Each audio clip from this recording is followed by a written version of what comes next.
tsy azo atao fa mahavoasazy ny manao commentaire zany na manaratsy ny didipitsarana nina zany didipitsarana avoaka na fitsarana manala-pandrenana na ny fitsarana nosy na iza dia zay manao antsy zany amin'ny alalan'ny fomba rehetrarehetra na amin'ny Facebook na amin'ny télé na amin'ny radio zany ka manao commentaire mitarika fakahalana sy fanaratsiana didipitsarana dia voasazy ny fitsarana adieloka izany misy lamandy ary misy taramazy na inona zany lalana tiany zao fitondrana zao hitondrana ny Madagasikara dia andeha ho azy zany satria ny rafitra rehetra dia mamela azy ary mamea lalana azy amin'izay. Samy manao ny ezaka izay azony atao ahazona ny maro anisa daholo ny antoko politika amin'izao fotoana izao eo anivon'ny anteny miram-pirenena na avy amin'ny fitondrana zany na ihany koa avy amin'ireo antsoina hoe mpanohitra. Ny zava-mitranga ankehitriny anefa dia hita fa manao izay faraherina ny fitondrana mba haniliana sy hanakiviana ireo mpanohitra amin'ny alalan'ny fampiasana ny fitsarana avy momba ny lalam-panorenana. Betsaka no efa nisintona lakilosy mahakasika ny fanaovana fitaovana ny rafi-pitsarana toy ny fitsarana avy momba ny lalam-panorenana io eto Madagasikara satria dia lasa fitaovana politika entina handraisana fanapahan-kevitra politika tokoa ny fitsarana avy momba ny lalam-panorenana na ny HCC ankehitriny.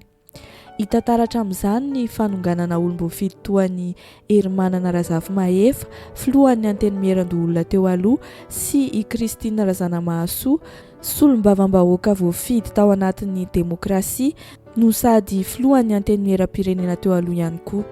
Ao anatin'ity sombina horonan-tsary misy ny fanehoan-kevitry Fetson Rakoto Andrianirina izay filohan'ny antoko politika RTS na ihany koa roso ho an'ny demokrasia sosialy ity dia manambara mazava tsara izy fa efa manomboka miroso tsikelikely amin'ny didijadony isika amin'izao isika amin'ny teny izao raha ny fandehan-draharaha politika eto Madagasikara no jerena. Ndao arenona ny zavatra nambarany Fetson Rakoto Andrianirina. Raisiko arsinganiko manokana amin'izany ohatra ny filohan'ny fitsarana avy momba ny lapalapan'ny renana izay mampatsiaro fa hoe azo toriana marina fa misy tokoa ny lalàna any andininy dalàna ao anatin'ny code pénal amin'ilay voalaza hoe 420 izay milaza fa hoe izay manabatibaty ny voka-pitsarana dia azo toriana ary mahavoasazy zany kanefa etsy amin'ny andininy manaraka dia milaza koa fa hoe raha misy ny fitsekerana dia azo atao zany amin'ny lafiny ara-teknika ary indrindrindrindra amin'ny lafiny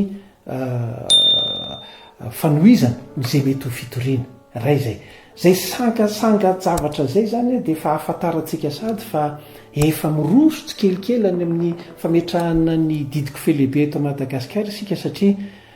mampatahotra sy mampiorooro ny rafitra misy ka hanika ilay fahefana izay mety ataon'ny vahoaka malagasy na ny sehatra ny mpanohitra dia ferana sahady amin'ny alalan'ireny fampitahorana ireny. Manana anjara asa lehibe eto amin'ny firenena ireo mpanohitra raha araky ny fanazavana nataon'ity mpanao politika ity satria amin'ny alalan'ny fitenenana ny zavatra tsy mety sy ny fitsekerana izay rehetra tsy mandeha amin'ny laoniny eto Madagasikara no ahafahana mitondra fanovana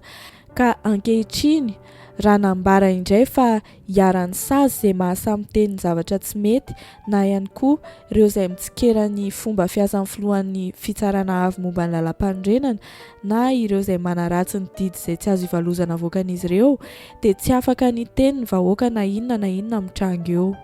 Raha ny mpanohitra no mahazo ny maro anisa ny anivon'ny anteny mera dia izay ilay ataontsika hoe fifandanjan-kery. Ilainy zany amin'ny sehatra demokratika satria ilay fifandanjan-kery io zany no arofanina mba tsy ahafahan'ny mpitondra miopefy ny amin'izay mety ho fampandrosoana amin'ny firenena raha ohatra ka sanatrian'izany mitondra ny firenena any amin'ny lalana tsy izy ny fitondrana. Ny fametrahana kosa nefa ny maro anisa avy amin'ny fitondrana eny anivon'ny anteny mera dia midika izany fa hoe na inona zany lalana tiany zao fitondrana zao hitondrana ny Madagasikara dia andeha ho azy zany satria ny rafitra rehetra dia mamela azy ary mamea lalana azy amin'izay. Ny tsininy raha ohatra ka mandeha mivily lalana ny fanapahan-kevitra entin'izao fitondran'izao mitondra ny firenena ny andavaka dia miaraka very any a ny firenena sy ny vaoaka malagasy.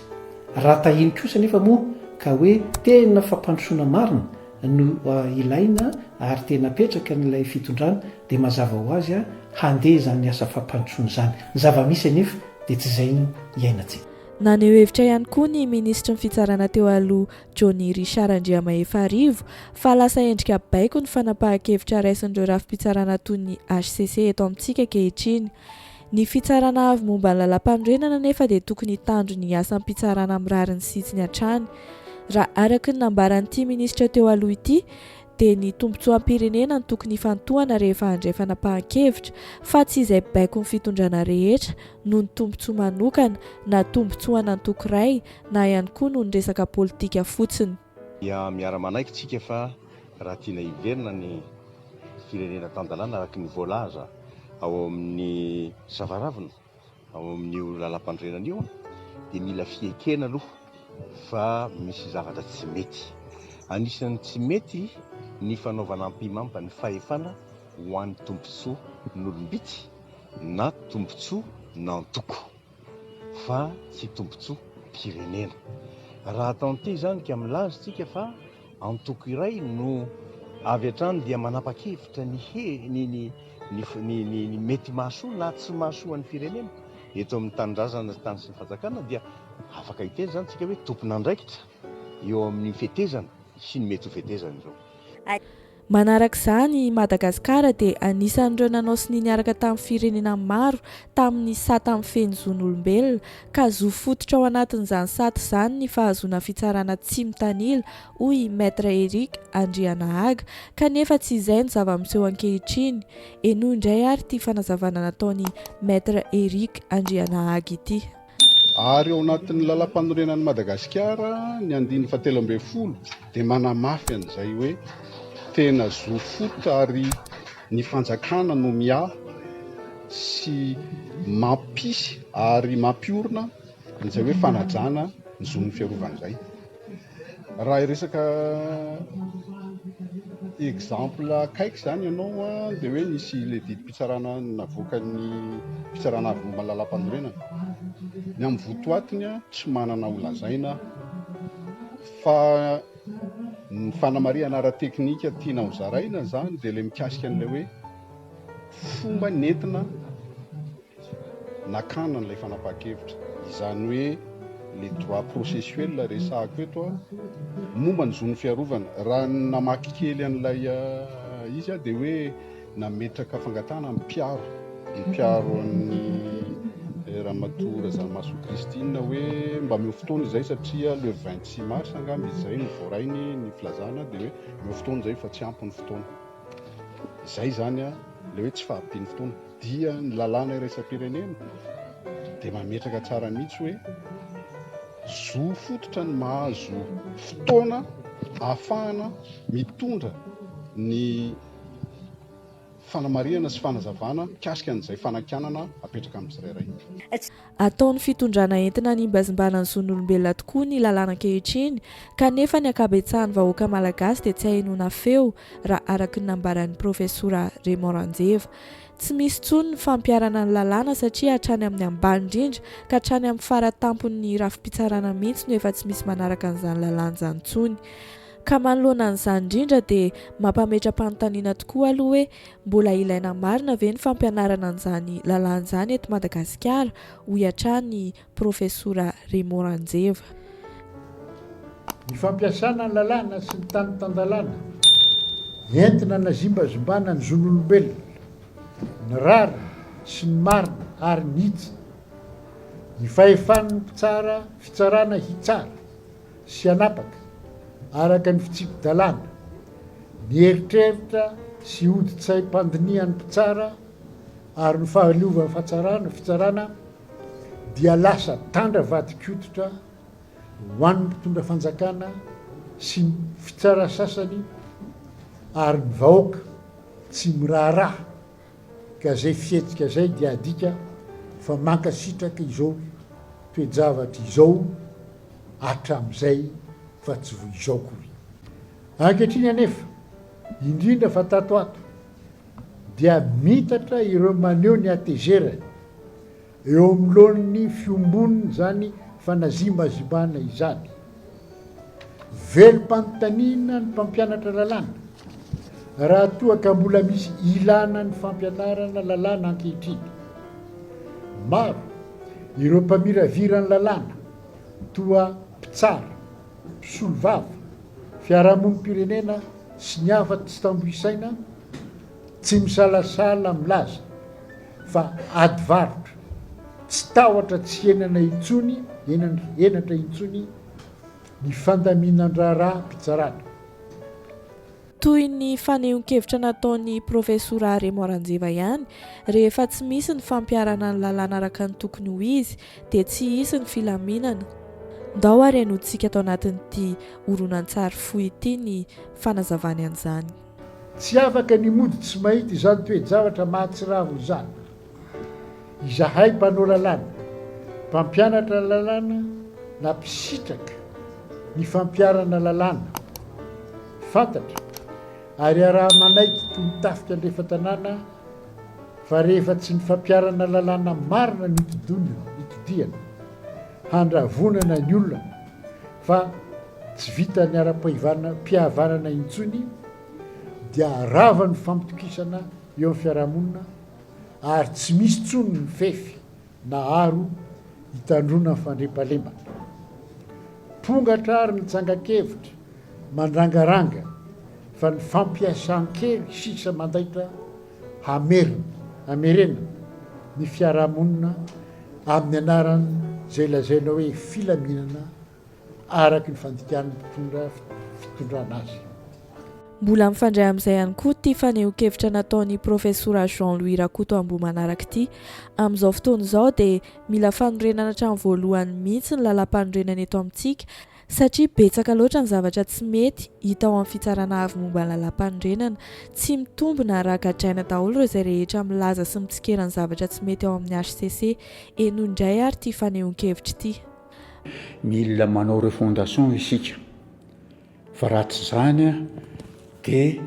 miady laveto mifanompa laveto coincé ny firenena tsy afaka mandroso araka ny tokony izy. Fa amin'ny haute cour de HCC ny izy ny faratapony zay maha haute cour azy amin'ny resaka lalam-panorenana na ny recommandation ataony izy be dia be ny tsy mety ny ao amin'ny HCC na milazaina fa tsy azo valozana zavatra mivoaka nefa zavatra be dia be koa ny tsy mety dia tsy maintsy ary zay ny mahapolitika amin'ny politika tsy maintsy milaza hoe reto kosa ny tsy mety nataon'ny HCC dia gadrana hoe zay raha miteny an'izany asa fa zay mahita tsy mety amin'ny firenena zany ka zany rehetrarehetra zany tenenako hoe ao anatin'ny système eto amintsika betsaka tompoko ny tsy mety betsaka ny azo amboarina. Maromaro ihany koa ny lalàna tokony hovaina raha araky ny fanazavana avy amin'ity pahay toe-karena ity mahakasika ny fahalalan'ny vahoaka satria ankehitriny dia mbola mila fahazon-dalana ny fahafahana mivory miaraka amin'ny vahoaka. Zay zao mieritreritra ary mba manantena fa rehefa tonga eo ny député nizaniza na maro anisa na tsy maro anisa reto ny lalàna tokony mba hovana. Voalohany aloha le ordonnance 60082 kasika ny liberté publique. Anjaran'ny député ny manao an'izany sy ny any amin'ny Sénat hoe mikasika ny parti ny antoko politika ny asany mila miona amin'ny vahoaka izy ka mena alalana izy eo amin'ny vahoaka mba ahafahany mitily ny filana mitily ny olanany mamadika andreny programme azo tanterahana dia mena lalana izy amory vahoaka amin'izany fa tsy banany aty amin'ny exécutif hoe rehefa hidina any amin'ny vahoaka nareo na eo amin'ny vahoaka dia maka autorisation avy aty aminay vao mahazo manao zany lalàna zany zao tokony ova. Ankoatr'izay resaka fahalalahany vahoaka izay dia ny lalàna mahakasika ireo solombavam-bahoaka ihany koa no tokony hovaina hoy ity pahay toe-karena ity satria raha tsy maro anisa dia tsy afaka manao ninina ny solombavam-bahoaka vitsy anisa. Tokony hovaina izay lalàna izay hoy ny fanazavana navoaka ny profesora Jean-Louis Rakotombo. Lalàna faharoa tokony ova raha vao tonga ny Assemblée nationale amin'izao fotoana izao niza majorité na niza tsy majorité ao tokony hovana ny loi organique mikasika ny député. Ny asan'ny député ene be dia be fa malaza tsy nanana ohatran'ny vilia tsahona raha vao tsy maro anisa ao ianao. Ohatra afaka manao enquête parlementaire fa raha tsy majorité ianao a tsy afaka manao nenenina am'izany ohatra afaka manao mise en accusation andreo mpitondra zay nanao adalàna fa tsy afaka manao an'izany raha tsy majorité ianao ohatra afaka manao motion de censure teo saikinanao rehefa niteniny efa ny filohan'ny république hoe tsy mahazo anao dia tsy afaka manao ohatra afaka manao empêchement ny filohan'ny république raha misy zavatra tsy mety ataony fa afaka nanao an'izany ve parlementaire raha vao tsy majorité zany dia tsy afaka manao an'izany ianao fa dia nanaka fotsiny sy midongy hoe zay tsy andahany an'io dia zay fotsiny sisa proposition loa tsy afaka anao an'izany akory anao satria tsy olany ny promulgation an'izany moa mbola afako ny décret d'application an'izany mbola bahana ny sasany koa dia lasa tsinitsininy ianao fa afa-tsy ny midongy sy minanaka dia zay ve nilan'ny vahoaka ny député. Eto ampamaranana n'ity vidéo ity dia mahitsy ty zavatra nolazain'ny professora Raymond Ranjevy ity fa misy fetrany ihany ny fitondrana izay mionona amin'ny fampiasana herim-pamoretana toy ny tranga ankehitriny. Tsy tondra fandrosoana novinanoviana izy ity fa miteraka ady an-trano ary ny mpitondra sy izay miaraka amin'ny vitsanisa sy ny vahiny mpanararoatra ary mpandroban'ny firenena ihany no mety ahita tombony eto amintsika. Misy fetrany ihany ny fitondrana miorona amin'ny fampiasan-kely sarotra onerany izy ireny saika ratsy fiafara eo amin'ny tantara mitondra na mpifehy herim-pitondrana rehefa miova ny sato ao ny maty vonono ao ny atao azo lamy tsy misy antra ary eo ny tsy vanik'olona fa enjehny vava-bahoaka na ny feo ny fietrereta ny fifandrafiana misy amin'ny vahoaka dia mivadika fankalana lovain-jafy ary mivokatry ny fandrosoana ara-toekarena dia giazan'ireo mpitondra sy ny mpanohana azy fa indrindraindrindra ny vahiny zay mandroba ny firenena ka tsy ananana ny ratsy tompo tsy ny faniriana loza ao amin'ity firenena ity no mampirangaranga ny atambo tsy maintsy roana hijoroana amin'izao fotoana izao.